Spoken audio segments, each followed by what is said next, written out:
Dog can't make it, he's too upset. Okay, can handle that.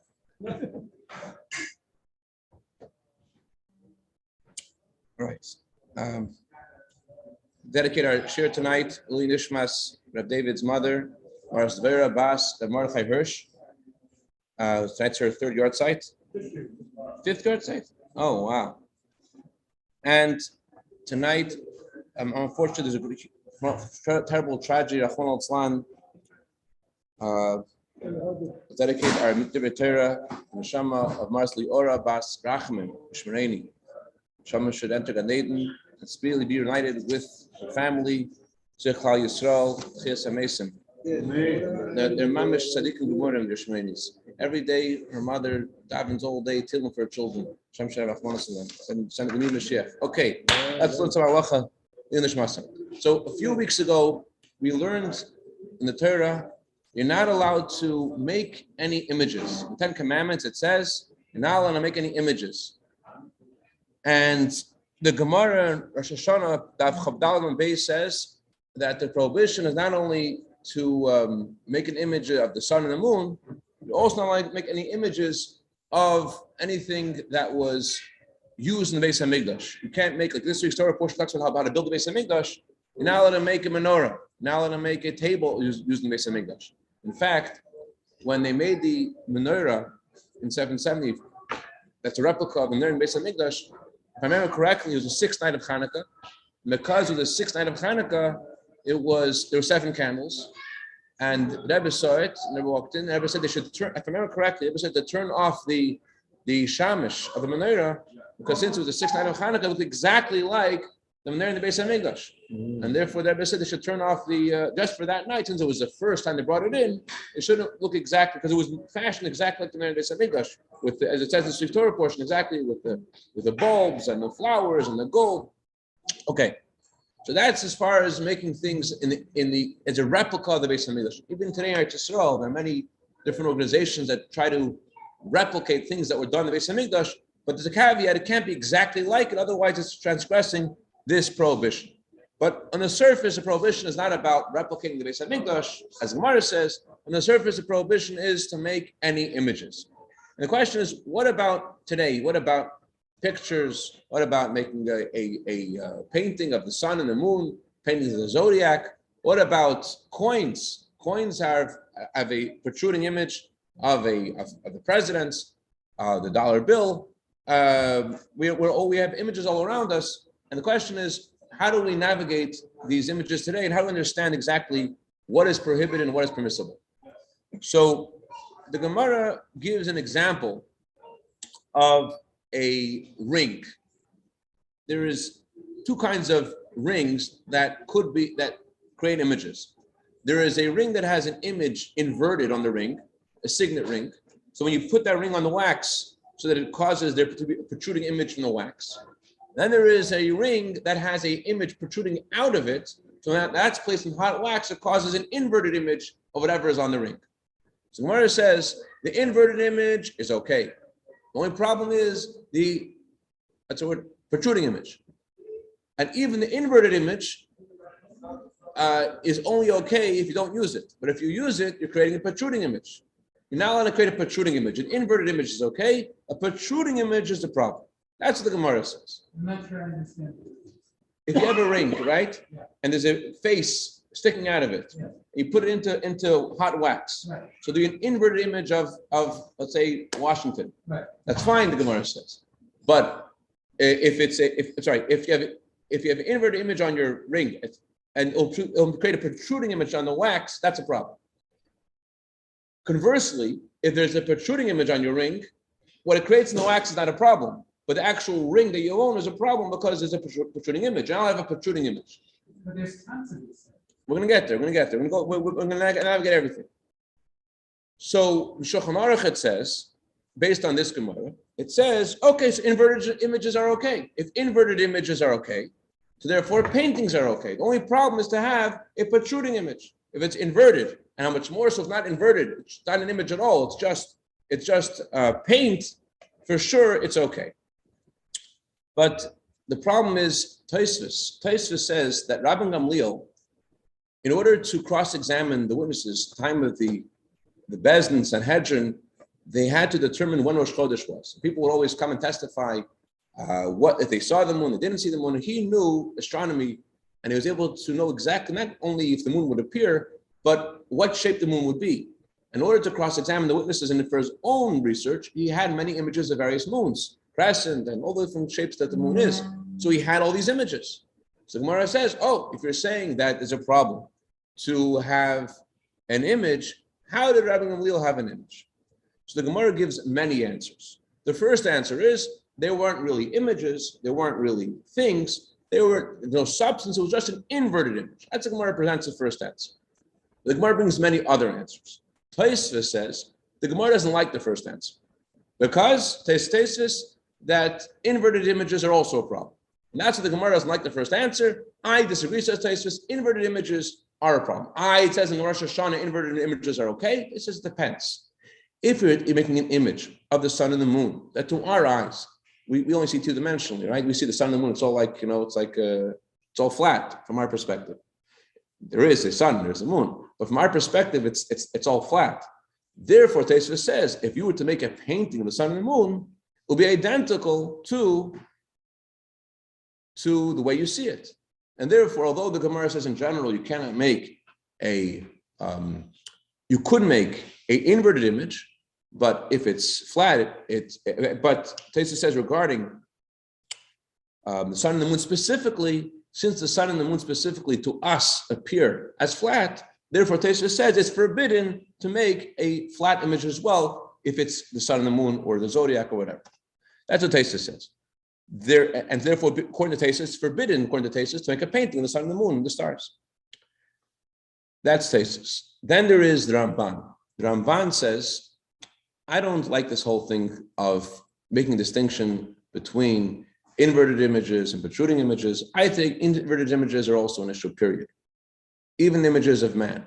Anything that God appeared to a prophet as, and Talmud says many things God appeared as. It says that we were Kriyas Yamsuf, God appeared as an old man full of mercy. God appeared as a young warrior. We were at Mount Torah, it says God appeared like a old man. So, since Hashem appeared, whatever Hashem appeared to us as, we're not allowed to make any image at all, according to the Rambam. So therefore, you can't make an image of a man. And the Taz says, how could we? Although the Shulchan Aruch says, the Code of Jewish Law says it's okay, the Taz says I can't say it's okay. I can't say it's okay, and therefore, an image of man is also a problem. Says the Taz. Not only is image of man a problem, what's the zodiac? The zodiac is for the month of Adar, it's a fish. For the month of Av, it's a lion.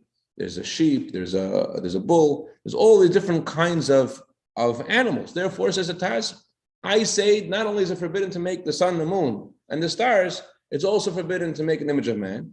It's also forbidden to make an image of all these animals. And therefore, I disagree. I don't understand why it says in the Code of Jewish Law that an image of animals is okay. I don't see why an image of animals is okay. That's one of the mazalas. But then the Taz takes a right turn. The Taz has this Gemara, or the Taz. It says in the Gemara in Perek HaSholech that Rav made a picture. He drew a picture of a fish. So the strongest proof in Gemara is always when someone actually does something. Rav actually drew a picture of a fish. Therefore, we have to go back to the drawing board. We cannot say that there's an issue with all these mazoles and all these things because we actually find that one of the sages in the Gemara drew a picture of a fish. Therefore, it cannot be that it's forbidden to make an image. And therefore, the Taz concludes many opinions to say that as long as it's flat, it's all right. The only issue is protruding images, and maybe inverted images are also not so good, the Taz says, but if it's painted, it's for sure okay. Even the sun and the moon, yeah. But then there's the Shach. The Shach and the Taz were contemporaries, both living in the 1650s. We know in the Hayom Yom it says that all books written until the time of the Shach and Taz, time of Chmielnicki, the pogroms at that time, all books were written with Ruach HaKodesh. So we're not talking about lightweight halachic sources. The Shach disagrees with the Taz, and he says the Shach wrote a book called the points of silver. The Taz's book, the word Taz is an acronym for gold, rows of gold. Turezav. So the Shach wrote a book called Points of Silver, which is where he contends with all the things that the Taz says is gold. And he says, I don't think so. And he says that he has all these different opinions. Everyone disagrees with you. And he says that that there is a problem with painting as well. But he says it depends what you're painting. And his conclusion is, if you're not painting all the 12 zodiac together, it's okay. You let take a picture of a fish like Rav did. The only issue is to paint all of the 12 zodiacs, all the 12 mazalis. But according to the Shach, it is forbidden to make a picture of a man. It is forbidden to take a picture of the sun and the moon. According to him, even to draw a painting. So there were people that were careful about not making pictures of men, making pictures of human beings. And it depends upon the various opinions. But practically, what we do is we hold like that all of this is permissible, either like the Shach, because it's only forbidden if it's all the 12 mazalos together, or like the Taz, who says that as long as it's flat, it's okay. But we have a problem. Flat is okay. Paintings are okay. What about if you have a coin which has a protruding image? Or, I mean, of course, none of us have Chas v'Sholom any Buddhas in our home, right? But a lot of Jews do, unfortunately, and it's forbidden 100%. Not only is it forbidden, I know someone who has a painting, and the painting has sort of design where there's a head sticking out of the painting. It's a problem. It's a problem that but the chayr, for that same token, no pun intended, but a coin also has a protruding head sticking out of it. So how is it okay to have a coin? It should be for adult coins. It's not a hologram or a 3D, so it's flat, but optically, visually, it looks. So you hear about the coin, you understand about the hologram as well. So it's a good question. So the answer is like this. There are some who say maybe the Shulchan Aruch says it's only a problem to make a full image. But if just a head, it's okay. But the problem with that is the Chachmas Adam, others say even an image of a face is also a problem. So back to the coins, it's protruding image of a coin. How is it okay? So the other answer is that it's only a problem if it's the whole head. When you have a coin, it's only the front of the head, not the back of the head. Problem with that, go back to the coin. Go back to the ring. With the ring, what did we say before? When you have a signet ring, it wasn't like it was a wax museum. In those days, a protruding image from a coin meant that you had just an image of a person, the front of the face. And even though it's only the front of the face, what do we say? It's still forbidden. And therefore should be forbidden also with a coin. The reason why it's permissible, it seems, the consensus is because in the coins that we have, you don't have the full face, even the full front of the face. You have a side profile. You have one eye, one nose. It's not a full front of the face. And since it's not the full face, it's only the side profile, therefore it's okay. So based on that, it would seem that if a coin indeed, I don't know if any coins, if someone knows some coins which have both the full face protruding from the coin, it would seem based on this, there would be an issue. Now, let's get back to dolls. What about dolls? Answer the question. If you go into a house where somebody's got a shmuda in there, Yeah. you walk out right away. What do you mean? You take a sledgehammer and you break it? Obviously, but- That's what I did. Anyways, but No, obviously. Listen, I've done that myself before. anyways, there's a mitzvah to say something which is going to be heard. But it's not to say something which is not going to be heard. There's a biblical prohibition of creating an idol. Owning an idol is forbidden in the Drabbana. It's a rabbinical prohibition to own an idol. The reason why it's forbidden to own the idol is because people will suspect you of worshiping. So it's not a biblical prohibition. And in general, regarding rabbinical prohibitions, it's a mitzvah to say it when it's heard, but it's not to say it when it's not going to be heard. Okay, but let's say The guy's going to listen to you? That's say bad. that- I'll put money down. He let's wants say to do you what? go and you go in there and there's one right in their entryway and they have a little meditation room. So you want to know if you're allowed to meditate?